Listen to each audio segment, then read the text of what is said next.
This is a scene from Jacob's Ladder, a 1990s psychological horror film, which itself is a reference to the biblical story of Jacob and the symbolic bridge between the divine and the mortal, heaven and earth. Now, fast forward a few years to 1998 and the release of this audible artifact. The title is a reference to Jacob's Ladder, and like its predecessor, the piece experiments with both elements of psychological horror and the divine. The piece itself is a sound collage, a mashing of music and noise which together produces a paradoxical sonic experience in which sound is both structured and chaotic at the same time. This piece is made even more disorienting by the interwoven elements of symbology, narrative references, and sounds that are complete nonsense. It leaves you, the skeptic listener, begging the question, why? What's the purpose in all this? And how does interlaying music and noise into one piece capture the essence of psychological horror? If you're asking those questions, you're in the right place.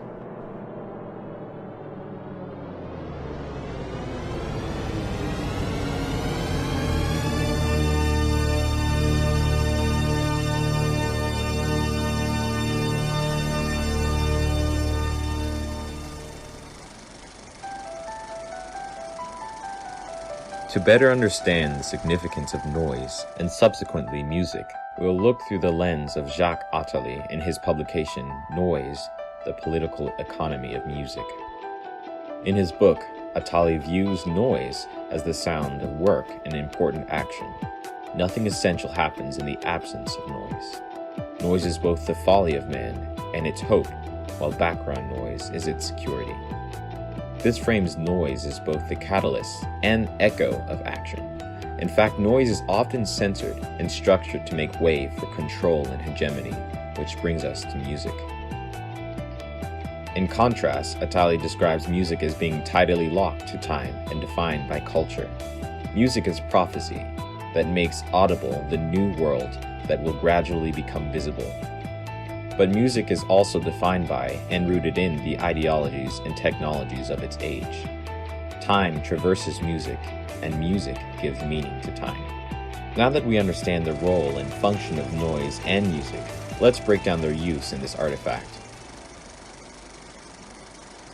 As in Jacob's Ladder, the music in this piece reflects an obsession with biblical symbols. Angels, devils, and souls can be found scattered throughout the lyrics. The chanting vocals ring throughout the piece, repeating these symbols again and again, intentionally keeping you in this one moment. Even the instrumentation, a simple piano theme, repeated over and over, is effectively seducing you into a state of hypnosis while charging your mind with questions. What does this mean? What's the bigger picture? And why can't the man just move to the sidewalk? While the visual aspect of this artifact is a substantial part of the experience, it's out of the scope of this channel, but you can check out the video description if you want to look more into it. Hold on to these questions for now, because in order to answer them, we'll need to switch over to the meat of this video, which is, of course,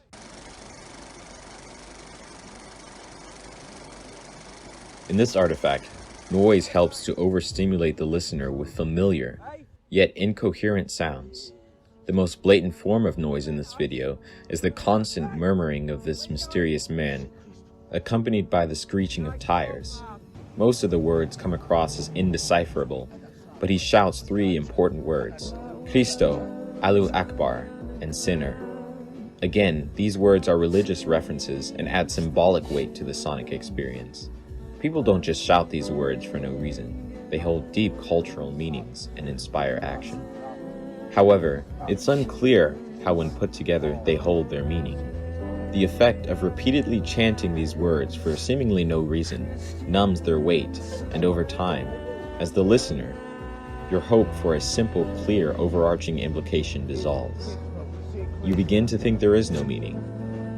However, the radio static and signal beeping in the background keep you on your feet, denying you the silence needed to think, leaving you always wondering, and drawing on your anticipation until the very end. Now that we have a clear sense of this artifact, let's try to answer some of those burning questions.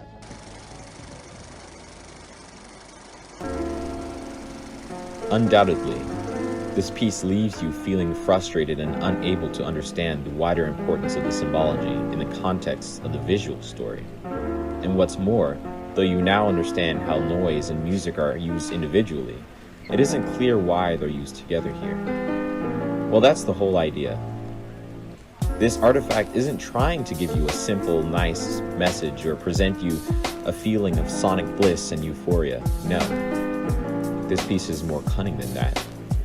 As the music rambles on, provoking your imagination, the noise ruthlessly tears apart the meanings, and as a result, the piece is a constant iteration of structure and chaos. It's as if Uncle pits music against noise to play with your psyche. In fact, Attali briefly discusses what happens when noise and music engage in this metaphorical war for control, stating, "I would like to trace the political economy of music as a succession of orders done violence by noise, that are prophetic because they create new orders, unstable and changing." This instability is clearly reflected in this artifact, and as we experience the sonic battle for control over narratives, our mind is reeling, powerless to contemplate a seemingly higher dimension of thought, one that transcends words and sentences. Exposure to such an experience is psychologically traumatizing and leaves you both in pain and in awe. So, what at first glance may have seemed to be a clumsy, nauseating, amateurish music video, which randomly mashes together symbols from the human consciousness, is actually a living sonic battleground that overstimulates the mind and in real time terrorizes our preconceived notions of sound. And herein lies the power of noise. Everyone heard the usefulness of music, but when noise is thrown into the ether, it transcends even deeper into the mind, stirring incomprehensible emotions and constructing a bridge between the mortal and the divine. Herein lies the power of the noisical.